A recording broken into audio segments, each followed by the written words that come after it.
Thanksgiving was supposed to be a time for family, warmth, and gratitude. Instead, it turned into a disaster. We were all gathered in my parents' newly renovated apartment, a place I had spent the last 2 months fixing up for them. Margaret, my mother, had asked me to help. She and my father, Robert, had planned this move for years, and when the time finally came, I was the one putting in the work. New floors, plumbing repairs, repainting, electrical fixes. Every spare moment I had was spent covered in dust and sweat, making sure everything was perfect. Meanwhile, they stayed comfortably in their old home, waiting for me to finish. I never complained. They were my parents, and helping them was simply what I did. In return, I had only asked for one thing: occasional babysitting. Not every day, not even every weekend. Just once in a while, when I truly needed it. Since my husband passed away, I had been doing everything alone, raising my children without any real support. I thought it was a fair arrangement. They had always agreed until that night. We were in the middle of dinner when Margaret set down her fork and looked at me with an expression so firm I immediately knew something was wrong. "We're not going to babysit your kids anymore," she announced. At first, I thought she was joking, but her face was serious, and the table went completely silent. My heart pounded. "Seriously?" I asked, trying to keep my voice steady. Margaret sighed dramatically, as if she were exhausted just by the thought of my children. "Jennifer, they're just too much. Your kids are loud, difficult, unlike Michael's." The first turned my head towards my brother Michael. He sat there silently, his expression unreadable. He wasn't going to defend me. He wasn't going to say a word. Something inside me twisted. I had spent months fixing their home for free. They had never lifted a finger, and now they were telling me my children were a burden? That they weren't good enough compared to Michael's perfect little family? I took a deep breath, forcing myself to stay calm. Then, I set down my own fork and met my mother's gaze. "Really?" I said, my voice cold. "Then I guess I'll stop fixing your apartment." Silence. Margaret stared at me like I had just slapped her. Robert shifted uncomfortably in his seat, and Michael finally glanced up, his eyes widening slightly. My mother opened her mouth to respond, but before she could, one of my aunts spoke up. "That's ridiculous," she said. "You can't just talk about Jennifer's kids like that, especially in front of them." Another relative chimed in. "After everything she's done for you? You're seriously saying this?" I felt my jaw clench. I wasn't going to sit there and listen to more excuses. I stood up. "Thank you for a great Thanksgiving dinner," I said flatly. Then, I turned to my kids. "Come on, we're leaving." We grabbed our coats and walked out, leaving a table full of stunned faces behind us. That night, my children asked me why their grandparents had said those things, why they kept comparing them to their cousins. I sighed, rubbing my temples. "The world isn't always fair," I told them. "And sometimes, grandparents aren't the nicest people." They looked at me, waiting for something more. So I made sure to tell them the most important thing. "But I love you both more than anything." That night, I went to bed exhausted. I had no regrets, but it still hurt. And the next morning, my phone exploded with missed calls. The next morning, I woke up to 52 missed calls from my parents. For a second, my stomach dropped. I thought something terrible had happened. I immediately called my mom back, half expecting to hear about some kind of emergency.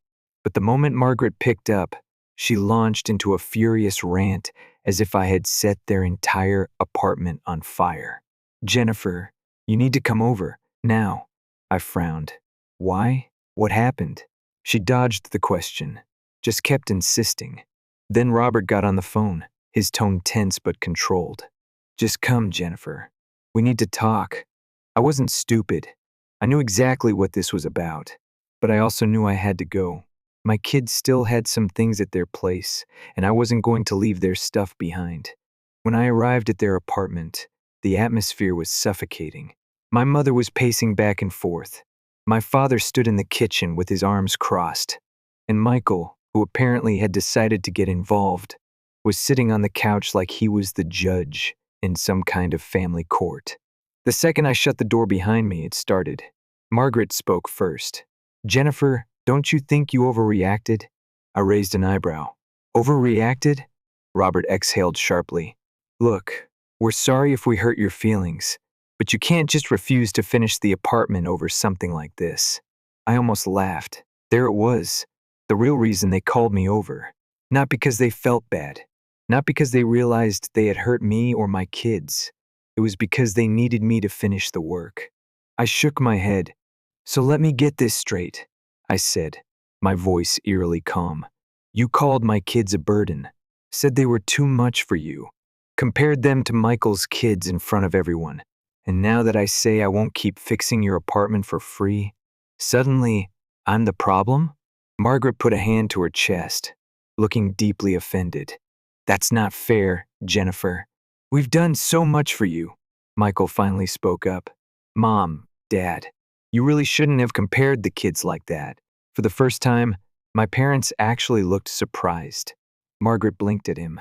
"You don't think we were right?" Michael shrugged. "It's not about being right. You just shouldn't have said it in front of the kids. It's not okay." I had to admit, I wasn't expecting that. He wasn't exactly defending me, but he also wasn't fully on their side either. But instead of backing down, Robert turned back to me. "Jennifer, we just want this to be over. You're not seriously going to cut us off over something so small." I met his gaze. "Watch me." Margaret gasped like I had just slapped her. Robert clenched his jaw. I turned, walked straight to the closet, and started grabbing my kids' clothes and belongings. And then, just as I was about to leave, my mother said something that made me freeze. "Jennifer, you're being selfish." I stopped in my tracks. Me? Selfish? After 2 months of free labor? After bending over backwards to help them? After never asking them for anything before this? I turned slowly, my voice steady but sharp. "Selfish?" the first repeated. "You want me to fix your apartment, but you won't even watch your own grandchildren? You expect me to give you my time, my effort, my energy, but the second I need something, it's in too much for you?" Margaret opened her mouth to respond, but I was done. "You don't have to babysit anymore, but I don't have to fix your apartment either." I walked out and didn't look back. That was just the beginning, because over the next few weeks, things got worse. For the first few days after that fight, I ignored their calls. Margaret and Robert tried everything. At first, it was a never-ending stream of messages. Then came the guilt tripping. Margaret started with the classic, "We're getting old, Jennifer. We won't be around forever" speech. Then Robert sent me a long text about family loyalty and how I was being unreasonable over a small misunderstanding. Meanwhile, Michael mostly stayed out of it. I figured he was trying not to get involved. He had spoken up a little at the argument, which was already more than I expected from him. Then, about a week after Thanksgiving, I got a message that actually made me laugh. "Robert, Jennifer, we forgive you. Can you come finish the apartment this weekend?" I stared at the screen in disbelief. They forgave me? I didn't even reply. That's when they shifted strategies. The bribes begin. First, they tried bribing me. Margaret called me one afternoon, her voice suddenly sweet, like she hadn't just insulted my kids in front of the whole family. "We'll start babysitting again if you finish the apartment," she said casually, as if she were offering me some incredible deal. I hung up. A day later, Robert texted me, saying they'd consider helping with the kids if I came over to talk things out. I told him no. Then they sent Michael. One evening, my brother called me. He started with small talk, asking about my kids, how work was going, like we were just catching up, like nothing had happened. Then, just as smoothly as if he had rehearsed it, he slipped it in. "You know, maybe you should just finish the apartment," he said. "They're being stubborn, but it's probably easier if you just get it done." I let out a short, bitter laugh. "So let me get this straight," I said. "I do free labor. In return, they insult my kids. And you think I'm the one who should back down?" Michael hesitated. "It's their apartment, Jennifer. They're just stuck in their ways. You know how they are. I exhaled through my nose. Oh, I do. That's why I'm not doing it, Michael sighed. Look, I get it, okay? But they're never going to admit they were wrong. They're our parents. That sentence hit me. He knew they were wrong. He wasn't even trying to deny it. But he also knew they would never say it out loud. I was done with this conversation. I have to go, I said, and I hung up, making it final. That night, I thought about everything. For years, I had done things for them without asking for anything in return. For years, they had never once truly appreciated it. They acted like it was my duty to help them. But when I asked for something small, it was suddenly too much. I decided I was done, completely. That night, I blocked their numbers. 2 days later, Michael showed up at my apartment unannounced. We need to talk, he said. I let him in. He sat down at my kitchen table and just stared at me for a minute before sighing. They called a contractor, he said finally. I raised an eyebrow. Good. So they finally got someone to do it. Michael winced. Yeah, but there's a problem. I waited. They got scammed. I blinked. What? He nodded. Dad hired some guy off Facebook because he was cheaper than a real company. Paid him up front. Now he's gone. I couldn't help it, I laughed. Michael shot me a look. Jennifer. They lost $10,000. I stopped laughing. 10 grand? Where did they even get that much money? Michael hesitated. They borrowed some of it. I frowned. From who? He sighed. Uncle Mark. Aunt Linda. Even Grandma. I leaned back, staring at him. They had borrowed from multiple people just to avoid admitting they needed me. And now they were $10,000 in the hole, with a half-finished apartment. I shook my head. That's not my problem. Michael nodded slowly. I know. And I told them that. That made me pause. You what? He ran a hand through his hair. I told them they should have just apologized to you. That they did this to themselves. For the first time in this whole mess, something shifted. Michael, their golden child, their favorite, the one they always took seriously, had actually stood up for me. He leaned forward. Jennifer, they're desperate. They want you to come back. They're still being stubborn, but they know they messed up. I crossed my arms. And, Michael shrugged, and I think you should make them beg. That threw me off. You really think they'll do that? I asked. Michael gave me a small, knowing smirk. They don't have a choice. For the first time in forever, I had the upper hand. I leaned back in my chair. So what exactly do they want from me? Michael sighed. They want you to come over and talk. I laughed. Yeah, I've heard that before. He nodded. I know. But this time, they're not in control. You are. And he was right. I didn't go that day. I didn't go the next day either. I let them sweat. A few days later, Margaret finally broke. She sent me a long, rambling text, half apology, half excuse. She admitted that maybe they were unfair, that maybe they shouldn't have said what they said.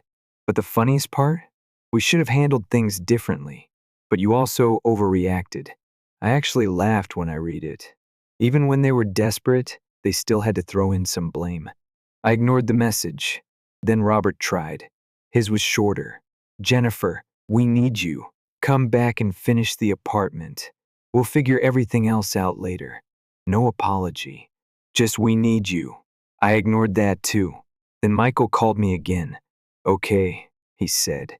I think they're actually breaking this time. I smirked. What happened? They told me to tell you they're sorry. I blinked. Wait, they actually said that? He hesitated. Not in those exact words, but I sighed. Close enough. Then he said something that actually surprised me. They asked me if I thought you'd ever speak to them again. I paused.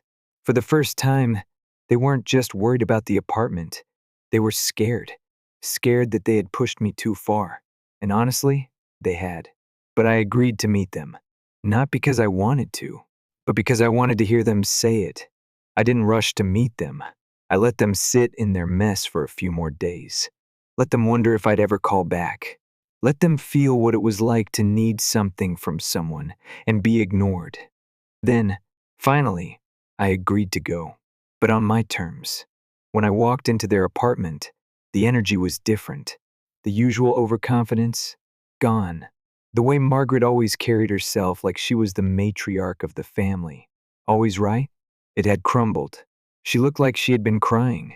Robert sat stiffly in his chair, his arms crossed, his face unreadable. Even Michael, who usually had an easy, smug demeanor, just watched carefully. They were nervous. Good. I sat down and crossed my arms. I didn't say a word. I let them speak first. Robert sighed heavily, rubbing his temples. We messed up, Jennifer. That was the closest thing to an apology I was going to get from him. He kept talking, trying to soften it, trying to explain it away. We didn't mean to hurt you. We were just frustrated, tired. The apartment has been overwhelming. We said things we shouldn't have. Margaret finally spoke, her voice quiet, not the sharp, commanding tone she usually used. We love you, and we love the kids. And for the first time, I actually believed her. But belief wasn't enough. I let the silence stretch between us, long and uncomfortable. Then finally, I spoke. I'm not finishing your apartment. Margaret gasped like I had physically slapped her. Robert tensed. Jennifer, I cut him off. You had 2 months of free labor from me, I said, my voice steady. I worked every spare moment I had to make this place livable for you.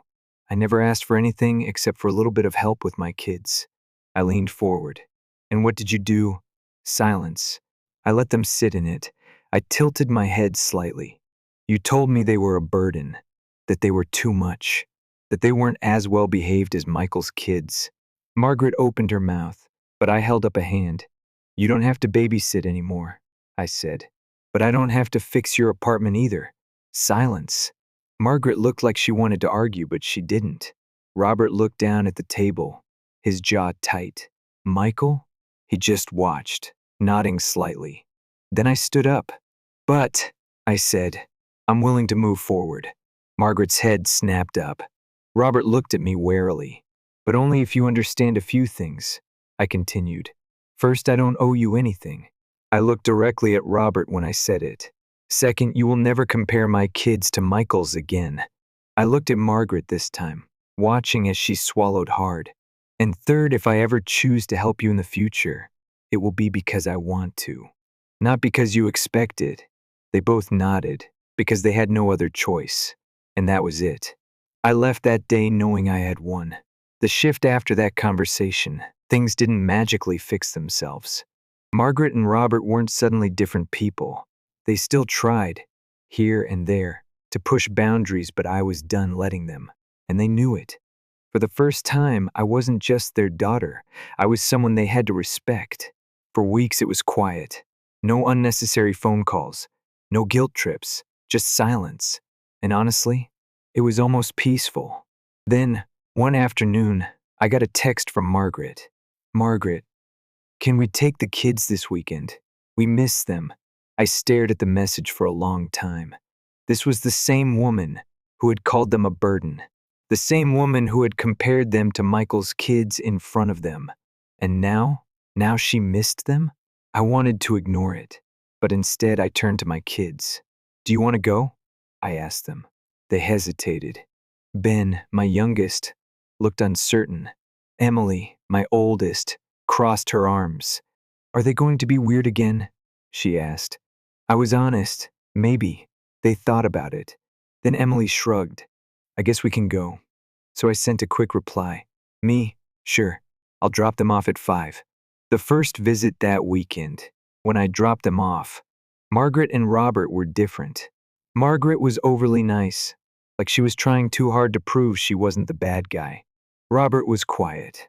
I stayed for a few minutes, long enough to make sure my kids were comfortable. Then, just before I left, Robert pulled me aside. We really love them, Jennifer, he said. His voice was careful, like he was trying not to mess this up. We just messed up. It wasn't a full apology, but for Robert, it was as close as I was ever going to get. I just nodded. Good, I said. Then don't mess up again. The real reason later that night, Michael called me. I have to tell you something, he said, his voice serious. I frowned. What is it? He sighed. Mom told me the real reason she stopped babysitting.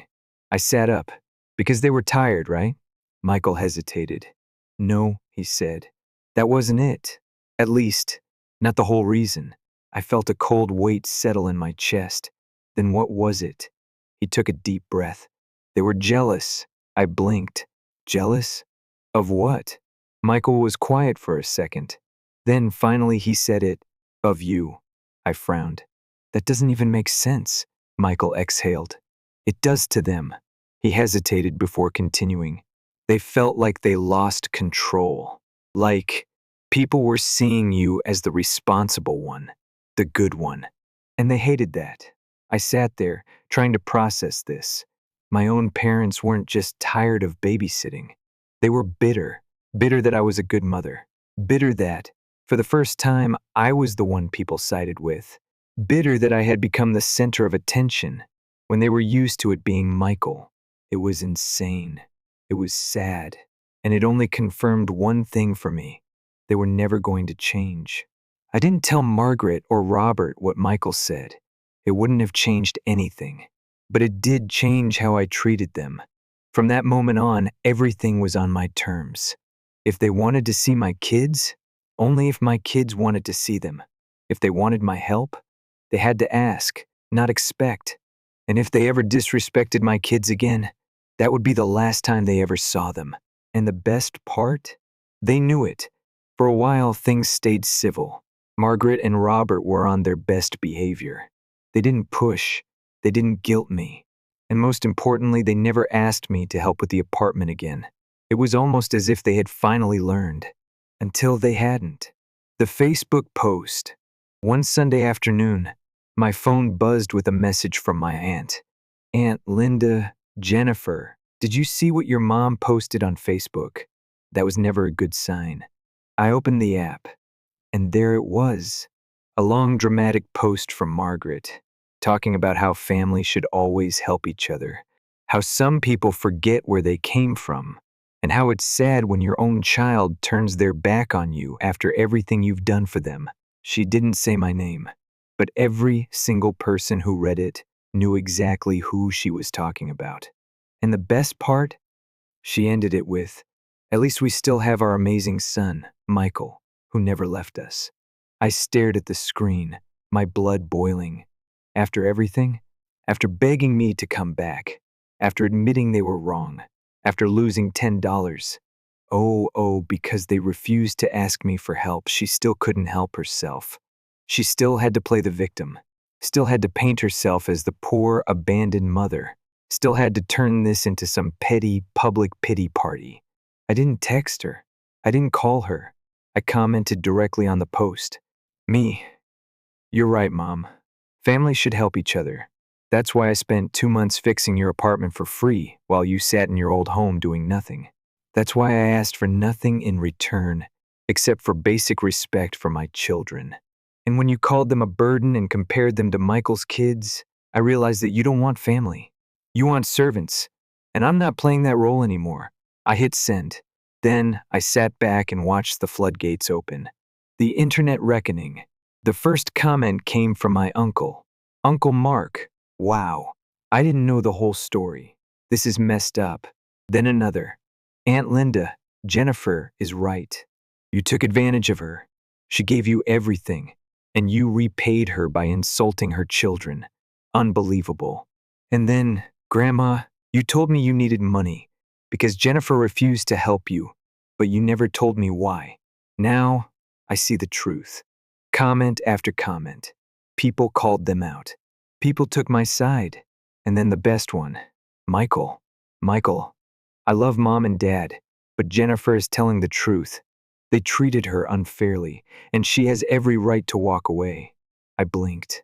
My golden child brother, the one they always favored, the one they always praised, and even he didn't defend them.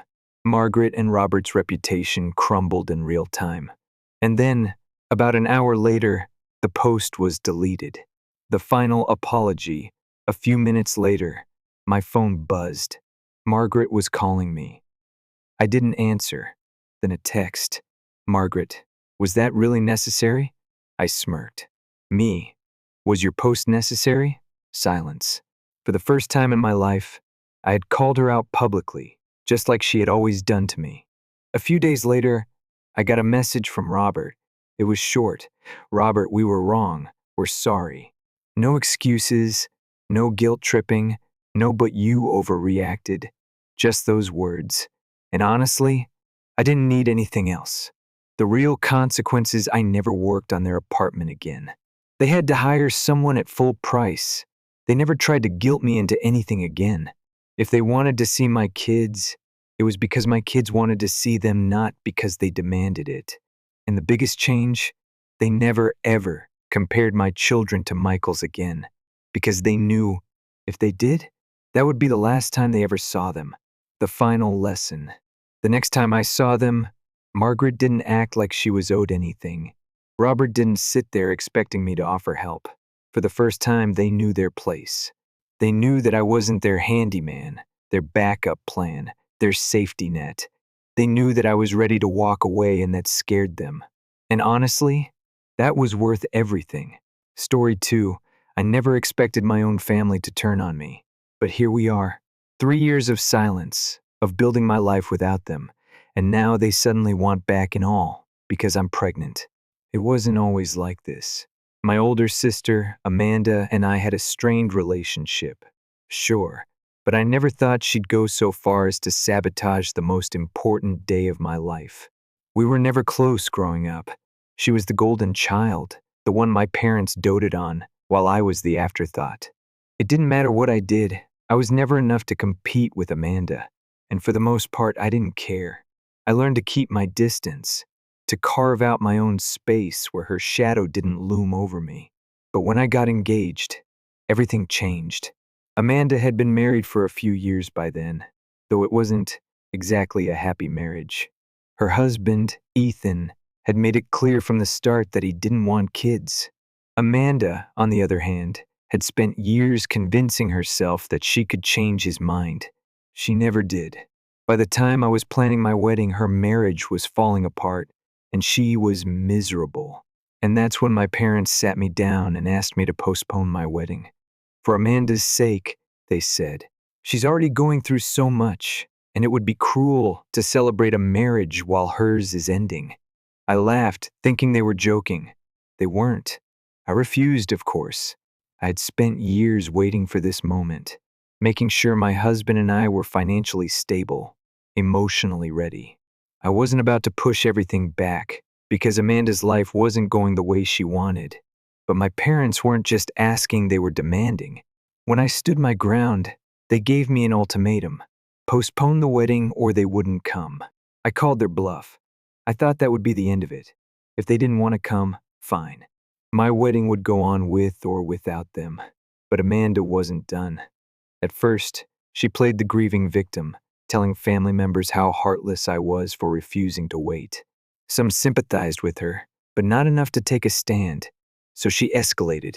She started spreading rumors, horrible lies that painted me as a manipulative, jealous sister who had been trying to ruin her marriage for years. She told people that I had convinced Ethan to leave her, that I had whispered in his ear about how much better life would be without kids. She even claimed that I had been trying to seduce him. The worst part? People believed her. Slowly, my wedding guest list dwindled. First, it was a few distant relatives who suddenly stopped replying to my messages. Then, close family members started making excuses about why they couldn't make it.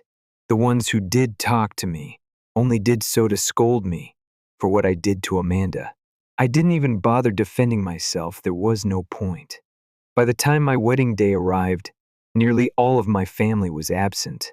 I remember standing in the bridal suite, my dress pristine, my makeup flawless, and feeling nothing but a cold, hollow ache in my chest.